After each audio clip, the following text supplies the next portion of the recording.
Buenos días, bienvenidos al noticiero educativo DAMI. Hoy hablaremos sobre el estado del flujo de efectivo. Tendremos invitados como Jessica Zambrano y más adelante nos acompañará Abelardo López. El punto que trataremos será el flujo de efectivo, de dónde se origina, su preparación y las hojas de trabajo para su preparación. La sección 7 de la UNIF para las pymes. Iniciando esto, es importante porque es indispensable para los gerentes o los dueños de las empresas que para tomar decisiones o análisis de proyectos sobre esto.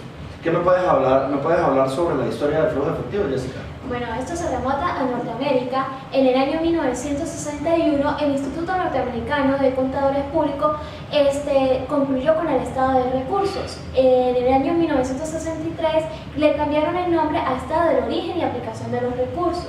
En el año 1971, se llamó Estado de Cambios en las Situaciones Financieras. En el año 1973 se creó el Consejo de Normas de Contabilidades Financieras. Y en 1988 comenzó el Estado de Flujo de Efectivo. Y en 1994 nacen las normas internacionales de contabilidad número 7 de Estado de Flujo de Efectivo. Es muy importante saber de dónde se originan las cosas. Es importante los balances generales porque se comparan el año actual con los de los años anteriores. ¿Qué nos puedes decir sobre los estados financieros involucrados, Jessica? Los estados financieros involucrados se dividen en balance general, consecutivo y estado de cambio en el patrimonio. ¿Qué NIC habla sobre este tema? La NIC 28 que se observa 4 importantes. La primera es la aplicación del método de participación y se utilizan los estados financieros disponibles más recientes. En la segunda, en los estados financieros se practican los ajustes pertinentes para reflejar los efectos de transacciones que hayan ocurrido entre fechas citadas. En tercera, los estados financieros del inversor se elaboran aplicando políticas contables uniformes.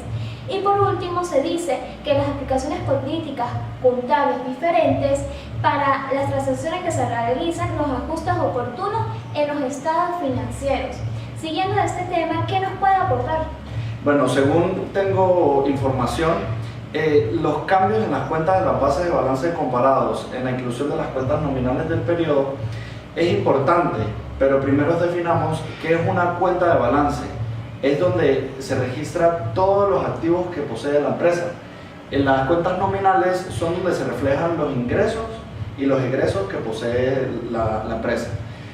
Incluyendo las cuentas nominales dentro del balance de comparación, ahí podemos notar el crecimiento que surge de la empresa en comparación si comparamos un balance con el de los años anteriores.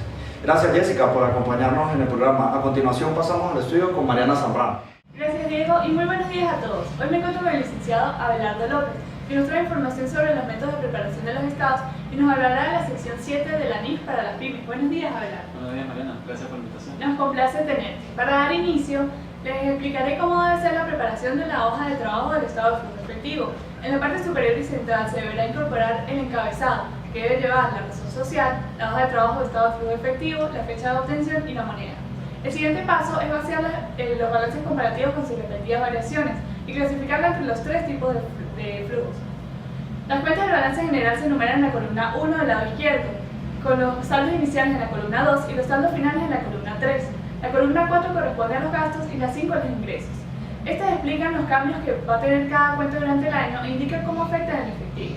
La columna 6 es para reflejar los saldos de las cuentas de los balances durante el último año. La columna 7 y 8 son para eliminar las cuentas del balance contra las que están en el estado de resultado. La columna 9 y 10 son las variaciones en efectivo. Los saldos que aparecen en estas columnas es el efectivo neto que entró o salió en la empresa. Una vez concluida la preparación, en la parte inferior izquierda firmará el auditor y en la parte inferior derecha el representante de la empresa con sus respectivos sellos de pie. Teniendo claro esto, cuéntanos un poco, Abelardo, cómo son los métodos para preparar esta hoja de trabajo. Tengo entendido que existen 2 métodos. ¿Cuáles son? Así es, Mariana. De conformidad con la norma internacional de contabilidad, haciendo referencia en las NIF, especialmente en la sección 7 para pymes, determinan la existencia de 2 métodos para la presentación del estado de flujo de efectivo. Por un lado, encontramos el método directo, en el cual tenemos las cuentas relacionadas a actividades de operación, actividades de inversión y actividades de financiamiento. Todas estas se suman. Por el otro lado, tenemos el método indirecto, en el cual va el resultado del periodo más o menos los importes sin uso de efectivo, las actividades de inversión y las actividades de financiamiento. todas estas se suman. Aquí tenemos un corto ejemplo sobre ambos métodos, el método directo y el método indirecto. Hace rato nos comentabas sobre la NIF para las pymes de la sección 7. ¿Qué nos puedes decir con respecto a eso?